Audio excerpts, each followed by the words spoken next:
siapa ada jeragat melasma atau tompok hitam yang dah bertahun-tahun. Korang cuba satu petua dari aku. Petua ni mudah je, cuma bergantung kat korang nak ke tak nak. So aku nak suggest kat korang satu kapsul yang tengah viral sekarang ni, iaitu kapsul Nadi Puteri ni bukan je bantu cerahkan kulit. Tapi yang paling best, dia bantu rawat jeragat dari punca sebenar iaitu dalaman. Sebab tu ramai yang kata jeragat makin pudar lepas konsisten 2 minggu. Kulit jadi lebih sekata and cerah satu badan. Kulit tak kering and kusam dah. Rasa lebih lembap and sihat. Dalam satu kapsul ada gabungan bahan semula.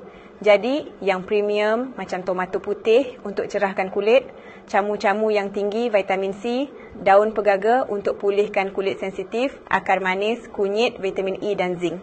Semua ni bantu rawat jeragat, haluskan kulit dan buat kulit kita lebih berseri secara semula jadi. Nadi Puteri ni tak ada paraben, pewangi tiruan, pewarna, bahan haiwan. Memang 100% vegan dan halal. Senang je. Ambil satu kapsul setiap hari lepas makan. Dan kalau konsisten, hasil boleh nampak dalam 3 ke 4 minggu. Ramai customer happy sebab kulit makin cerah, jeragat makin pudar dan paling penting, yakin balik bila tengok cermin. Jadi kalau korang tengah cari suplemen kulit yang selamat dan berkesan, Nadi Puteri ni memang pilihan yang terbaik.